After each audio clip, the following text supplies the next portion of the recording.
तो संभल में सीएम योगी खुदाई करा रहे हैं तो विपक्ष के पेट में दर्द हो रहा है। परत दर परत जैसे जैसे सबूत सामने आ रहे हैं, अखिलेश यादव कह रहे हैं कि मत खोदो क्योंकि ये भाईचारे के लिए ठीक नहीं है।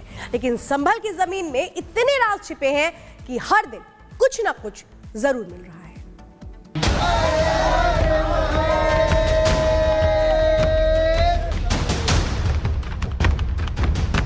आप देखेंगे कि बावड़ी में जिस तरीके के छोटे कमरे होते हैं, राइट साइड में 3 कमरे आपको नजर आ जाएंगे और लेफ्ट साइड में 1 कमरा आपको नजर आ जाएगा।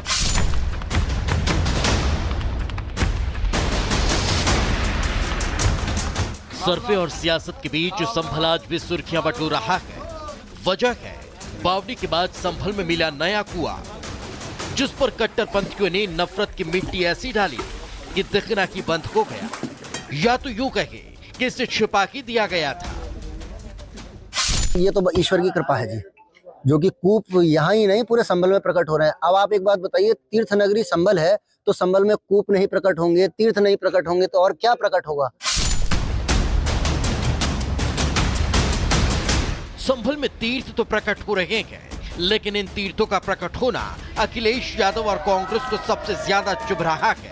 अखिलेश यादव कह रहे हैं कि ये धरती है, धरती को खोदेंगे तो कुछ ना कुछ मिलेगा। तो कांग्रेस नेता कह रहे हैं कि बीजेपी ने कोई काम नहीं किया, इसलिए खुदाई करवा कर ही माहौल बना रही है।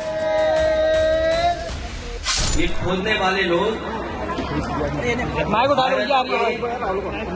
सौहार्द को खोदेंगे और पहले भी गलत था, क्योंकि जब हमारे देश में प्लेसेस ऑफ वर्शिप एक्ट पहले से मौजूद है और प्लेसेस ऑफ वर्शिप एक्ट इस बात की पाबंदी लगाता है कि किसी तरह की चीजों में इस तरह के सर्वे, इस तरह के खुदाई के काम न हो।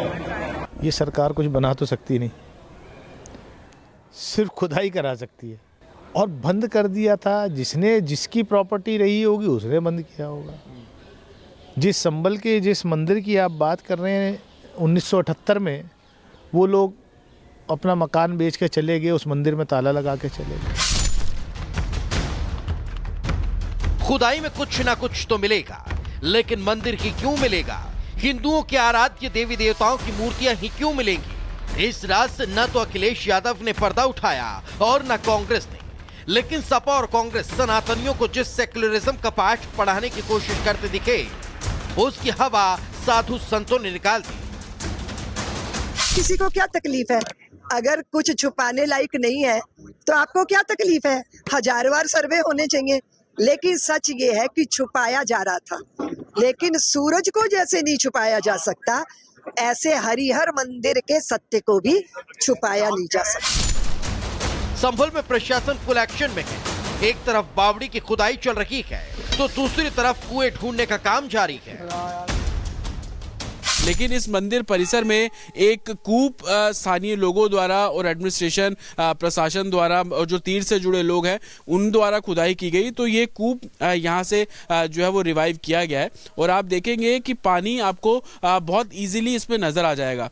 बोला जाता है कि संभल में जिन 19 कूपों का जिक्र किया जाता है, जहां जहां रिवाइव उन कूपों को किया जा रहा है, पानी कहीं नजर नहीं आया, लेकिन यहाँ पे महज 12-13 फीट बाद आपको पानी साफ तौर पर नजर आ जाएगा। क्योंकि मामला तो 2 धर्मों से जुड़ा हुआ है, इसलिए प्रशासन एक्शन तो ले रहा है, लेकिन फूंक फूंक कर कदम रख रहा है। एक तरफ चुनौती है कानून व्यवस्था बनाए रखने की, तो दूसरी तरफ सनातन के सबूत को भी ढूंढना है। Bureau report, Republic Bharat. वहीं संभल में एक तरफ लगातार सनातन की खोज हो रही है तो वहीं दूसरी तरफ नक्शे से अब मिलाया जा रहा है जो प्राचीन नक्शा है कि आखिर कहां पर मंदिर है। क्योंकि कहा जाता है कि 19 ऐसे कूप, कई सारे मंदिर, और खुद संभल की डीएम ने इस बात की जानकारी दी है कि प्राचीन नक्शे के आधार पर जब मंदिरों को खोजा जाएगा फिर उसके बाद जीर्णोद्धार किया जाएगा। देखिए, एक तरफ बावड़ी की खुदाई चल रही है, संभल में जो कुएं मिले उसमें केवल कुछ ही फीट के बाद वहां पर पानी मिला, जिसके बाद और भी सनातनियों की आस अब जग गई कि हाँ, यहां पर बहुत कुछ है हमारे लिए। और सीधे रुक करेंगे सहयोगी जतिन का। जतिन, जिस तरीके से खुदाई चल रही है, हर रोज बड़े खुलासे हो रहे हैं। अब तो कुएं मिले हैं, कुएं में पानी मिला है, प्राचीन मूर्ति मिल रही है, और सब बताने के लिए काफी है कि सालों तक जिस सच को छिपाने का प्रयास किया गया वो अब छिप नहीं पाएगा, सब सामने आ रहा धीरे धीरे। आज बिल्कुल देखिए, संभल की धरती से वो तमाम सबूत अब सामने आ रहे हैं। चाहे आप बावड़ी का जिक्र कर लीजिए, कुएं के पानी का जिक्र कर लीजिए, दबे हुए मंदिर का जिक्र कर लीजिए, और यही कारण था कि एसआई की टीम भी यहाँ आई तो सिर्फ मंदिर का ही उन्होंने निरीक्षण नहीं किया। जो आसपास के जितने भी दूसरी जगह जो कि विवादित भी हैं, उन जगहों पर भी वो लोग पहुंचे और कहीं ना कहीं फोटोग्राफी उन जगहों की भी की गई है।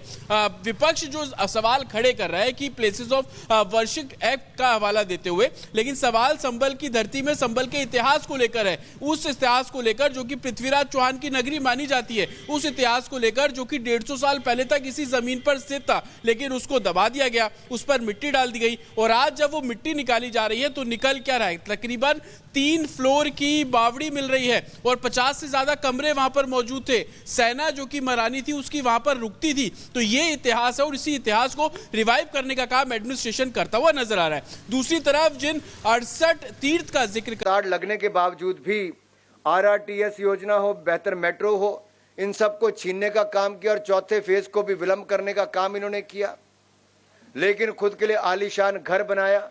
मैं चाहता हूं मेरी दिल्ली के नेता जब यहां पर कहें तो केजरीवाल के घर में कितने लाख का क्या क्या लगा, जरा उसके ऊपर प्रकाश भी एक बार जरूर डालें। और यही नहीं, जहां तक स्मोक टावर की बात है, प्रदूषण की बात, आपने देखा होगा कि कनॉट प्लेस में लगभग 23 करोड़ रुपए की लागत से जो लगा वो 7 महीने से स्मोक टावर बंद रहा।